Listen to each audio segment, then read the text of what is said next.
Bismillahirrahmanirrahim. Dear students, this is the overview of the assignment on nuts and bolts of regression analysis. There are two sections and the first page. जो पहला section है, this is the overview of the assignment. इसमें total 4 parts हैं और इन 4 parts को you have to complete in 4 separate excel sheets. Excel workbook right side पर open है और असाइनमेंट लेफ़्ट साइड पर ओपन है. एक आपके पास शीट आएगी जिसमें आप डेटा डाउनलोड करेंगे और इसके बाद 4 ग्रीन कलर में वर्कशीट्स हैं जिसमें मैंने इन चारों पार्ट्स को कंप्लीट किया है. आपने भी जस्ट लाइक दैट इन चारों पार्ट्स को इसी तरह कंप्लीट करना है. अब इस पर बात करते हैं कि जब आपने ये पार्ट्स कंप्लीट करने हैं, इसके लिए आपको you have to pass through 3 steps. तो पहले स्टेप्स पे बात करते हैं.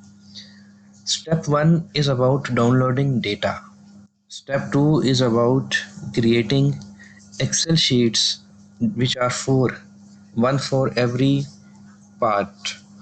And third step is about writing of your work. जो भी आपने वर्किंग की है, you have to do it with your handwriting. Handwritten format के अंदर आपने इसे सबमिट करना है. पहले सॉल्व करना है, कैलकुलेटर के ज़रिए आपने उसे सम अप करना है, सॉल्व करना है, फार्मूलाज अप्लाई करना है और उसे पेपर पर सॉल्व करेंगे, कंप्लीट करेंगे और सबमिट करेंगे. तो पहला स्टेप इंडिपेंडेंट है, डेटा डाउनलोड करना है. सेकंड स्टेप में आपने ये जो चारों पार्ट्स हैं इन्हें एक्सेल में कंप्लीट करना है और थर्ड स्टेप में यही जो पार्ट्स आपने एक्सेल में कंप्लीट किए हैं इन्हें आपने हैंड रिटन फॉर्मेट के अंदर सॉल्व करना है. पहले स्टेप पे आते हैं which is about downloading data. You will go to kaggle.com. यहाँ पर आप एक ऐसा डेटा सेट डाउनलोड करेंगे जिसका डिपेंडेंट वेरिएबल कंटिन्यूस होगा. Independent variables, any 2 variables will be continuous and any 2 would be dummy.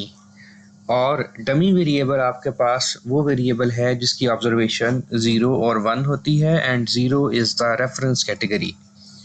अगर आपका कोई ऐसा वेरिएबल है जैसा कि हमारे पास मेल और बिरयानी के वेरिएबल्स हैं, these 2 variables are already dummy variables और इसकी कैटेगरीज आपके पास लाजमी बात है कि वो 0 और 1 ही होनी चाहिए. अगर ये कैटेगरीज 1 और 2 है तो आप उसे इफ़ का फंक्शन यूज़ कर लें एक्सेल के अंदर, या फिर आप SPSS में रीकोड इनटू डिफरेंट वेरिएबल्स का ऑप्शन होता है वो यूज़ कर लें. यही चीज़ मैंने यहाँ पर भी लिखी हुई है.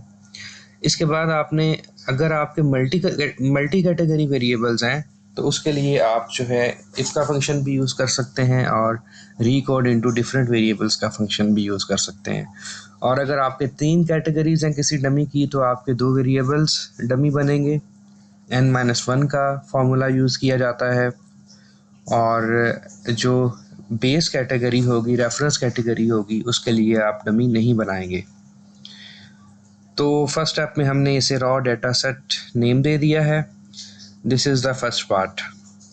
अब नेक्स्ट एनालिसिस जो हमने 4 वर्कशीट्स प्रिपेयर करनी है, for that we have to select a specific number of observations and a specific number of variables.